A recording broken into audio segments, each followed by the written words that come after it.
Hello students, how are you all? I hope you all are safe and fine at your homes. So today we are going to discuss chapter 2, that is microbes, good or bad. तो आज हम class 8 का chapter number 2 करेंगे. So let's first conduct an activity. So did you ever keep any fresh food such as meat, fish, fruits and other vegetables on kitchen shelf for a long time? क्या कभी हमारे साथ ऐसा हुआ है कि हम कोई फ्रूट या वेजिटेबल हमारे घर पे या हमारे किचन शेल्फ पे रख के भूल गए हो, तो बहुत सारे दिनों के बाद जब हम उन्हें देखेंगे तो क्या होगा? चलो ठीक है, अगर मान लिया कि हमने ऐसा कभी नहीं किया, हमारे साथ ऐसा कभी नहीं हुआ कि हम कोई फ्रूट या वेजिटेबल रख के भूल गए हो, तो let us conduct an experiment. Just leave some fruit and vegetables on the kitchen shelf. हम क्या करेंगे, कुछ फ्रूट या वेजिटेबल को किचन शेल्फ पे 6 to 7 डेज के लिए रख देंगे, ठीक है. And observe what happens to them. और 6 और 7 डेज के बाद उन्हें देखेंगे. So after 6 or 7 days you will see that the appearance and the smell have change. तो 6-7 डेज के बाद हमें क्या दिखेगा, उसमें उसका अपीयरेंस, उसका जो दिखावा है वो जैसा दिख रहा है वो चेंज हो जाएगा, ठीक है. उसका जो लुक है वो चेंज हो जाएगा और उसकी स्मेल भी चेंज हो जाएगी. वो उसकी जो सुगंध है, जो उसमें से स्मेल आ रही थी, तो वो दुर्गंध में बदल जाएगी, ठीक है. उसमें स्मेल आने लग जाएगी.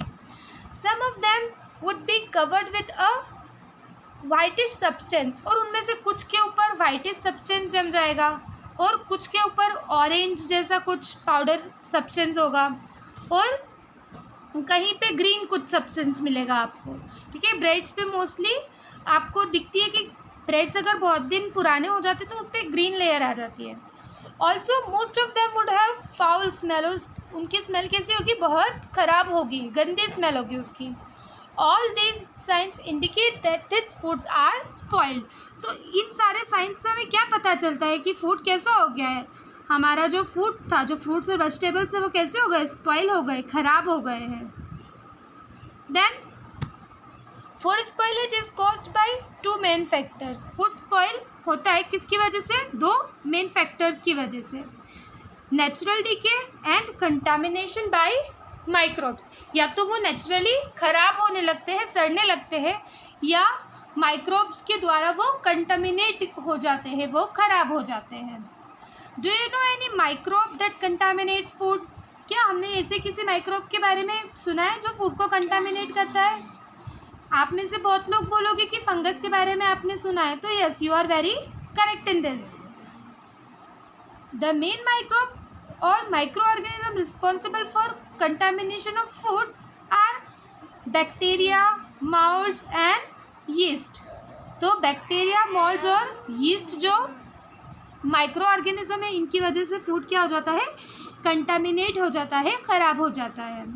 This microbes are invisible to the naked eyes but can be seen under a microscope. वैसे तो हम इन्हें नहीं देख सकते, पर अंडर ए माइक्रोस्कोप के अंदर जब हम उन्हें देखेंगे तो ये हमें बहुत क्लियरली माइक्रो ऑर्गेनिजम्स दिखाई देंगे. Let us discuss more about microbes. So microbes are living organism around us. Microbes क्या है, माइक्रोब्स भी एक लिविंग ऑर्गेनिज्म है जो हमारे आसपास है. Which can not be seen with the naked eyes. और हम उसे नेकेड आइज से उन्हें नहीं देख सकते. They are found everywhere. और वो सभी जगह पाए जाते हैं. एयर में भी होते हैं, वाटर में भी होते हैं, सॉइल में भी होते हैं. These microbes are so small in size that they can only be seen through a magnifying glass or a microscope. तो ये माइक्रोब इतने छोटे होते हैं साइज में कि ये हम सिर्फ इन्हें मैग्नीफाइंग ग्लास या माइक्रोस्कोप की हेल्प से ही देख सकते हैं, वरना हम इन्हें नहीं देख सकते. इसीलिए इन्हें क्या कहा जाता है, माइक्रो ऑर्गेनिजम्स. माइक्रो मीन्स सबसे छोटा, सबसे छोटी जो यूनिट होती है उसे हम क्या कहते हैं, माइक्रो बोलते हैं. तो इसीलिए इन ऑर्गेनिजम्स को क्या कहा जाता है, micro organism. Now we'll perform an activity about microorganisms. So our aim is to find some microbes in water. हम वाटर में माइक्रो ऑर्गेनिजम्स को, माइक्रोब्स को देखेंगे. तो मटेरियल्स रिक्वायर्ड, हमें क्या क्या चाहिए, ए ग्लास स्लाइड, माइक्रोस्कोप और मैग्नीफाइंग ग्लास.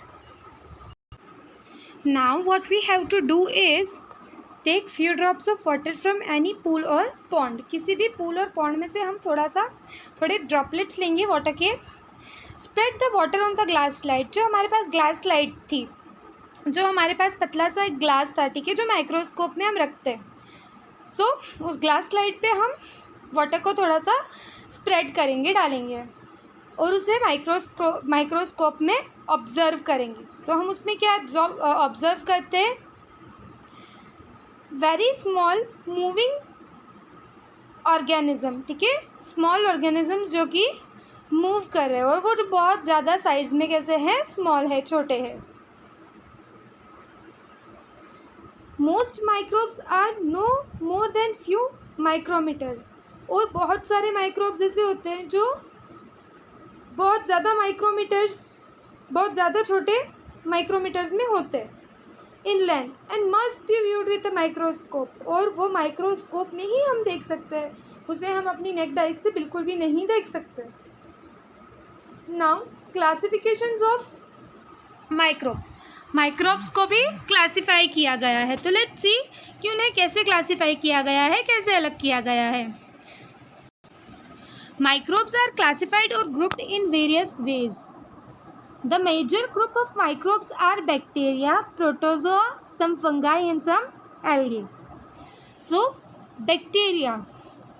Mainly इनके ग्रुप्स क्या है? बैक्टीरिया, प्रोटोजोआ, फंगाई और algae. Bacteria are present everywhere. Bacteria सभी जगह प्रेजेंट है. They are found inside and outside our body. हमारी बॉडी के अंदर भी प्रेजेंट है और हमारी बॉडी के बाहर भी है. They are made of only one cell. और वो कैसे बने हैं? सिर्फ एक ही सेल से बने हैं, single celled organism. Some bacteria need oxygen for respiration. इनमें से कुछ बैक्टीरिया होते हैं जिन्हें रेस्पिरेशन की ज़रूरत होती है, और रेस्पिरेशन की ज़रूरत होती है इसीलिए इन्हें क्या कहा जाता है? Aerobic bacteria. Some other do not need oxygen. और कुछ ऐसे होते हैं जिन्हें ऑक्सीजन की नीड नहीं होती, ज़रूरत नहीं होती. They are called anaerobic bacteria. जिसे ऑक्सीजन की ज़रूरत है वो एरोबिक बैक्टीरिया, और जिसे ऑक्सीजन की नीड नहीं है वो है anaerobic bacteria. On the basis of their shape and size they are categorized into different types. उनके शेप और साइज को देखते हुए उन्हें डिफरेंट कैटेगरीज में रखा गया है, डिफरेंट ग्रुप्स में रखा गया है. Such as rod shaped like is bacillus. ठीक है, जिसका शेप रोड जैसा होता है ना, ये रोड जैसा सिलेंड्रिकल शेप है, तो उन्हें क्या कहा जाता है? बैसिलस. स्फेरिकल शेप्ड, जिनका शेप कैसा होता है? स्पाइरल होता है, तो उन्हें क्या कहा जाता है? Cocci. Spiral shaped is spira. Spherical shaped, जिसका शेप कैसा होता है? स्फेयर जैसा होता है, दे आर कॉसी. एंड जिसका शेप स्पाइरल होता है, they are spirilla. Then bacteria multiplied comma shaped जो होते हैं वो कैसे होते हैं? विब्रियो. सी, इसका शेप कैसा है? जैसा हम इंग्लिश में कॉमा यूज़ करते हैं बिल्कुल वैसा ही. तो ये कैसे है? विब्रियोज है.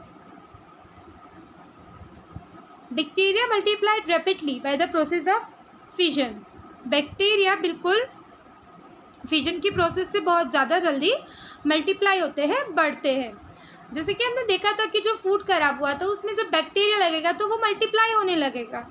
ठीक है, कोई भी चीज़ मल्टीप्लाई होती है तो बहुत ज़्यादा जल्दी बढ़ती है, वैसे ही बैक्टीरिया भी बहुत ज़्यादा जल्दी बढ़ता है bye the process of fission. Fission की प्रोसेस से. फिजन एक प्रोसेस है जिसमें बैक्टीरिया 2 में स्प्लिट होता जाता है. अगर वो एक जो है वो 2 में स्प्लिट होगा, देन पहले वाले जो 2 स्प्लिट हुए थे फिर वो क्या हो जाएंगे? 4 हो जाएंगे. देन 4 से 8 ऐसे स्प्लिट होके मल्टीप्लाई होना, that is fission. Now protozoa. Like bacteria they are also mostly single celled. Bacteria जैसे प्रोटोजोआ भी कैसे होते हैं? सिंगल सेल्ड ऑर्गेनिज्म होते हैं, एक ही सेल से बने होते हैं, और unicellular. Amoeba, paramecium and euglena are few examples of protozoa. तो प्रोटोजोआ के एग्जाम्पल्स क्या क्या है? Amoeba, paramecium and euglena. Euglena shows the features of both. Euglena के प्लांट्स का भी फीचर शो करता है और एनिमल का भी फीचर शो करता है। Like bacteria, they also multiply by the process of fission. Bacteria, जैसे बैक्टीरिया मल्टीप्लाई होता है वैसे ही प्रोटोजोआ भी मल्टीप्लाई होते हैं। See, this is paramecium, this is euglena, this is amoeba and they are other types of protozoa. तो see here, इग्लूना कैसे फीचर्स शो करता है? प्लांट के जैसे भी फीचर शो करता है और एनिमल जैसा भी फीचर शो करता है। I hope you understood it till now, and if you have any doubts you can ask me in the comment section below, and in the next video we will learn more about microorganisms. Thank you for watching.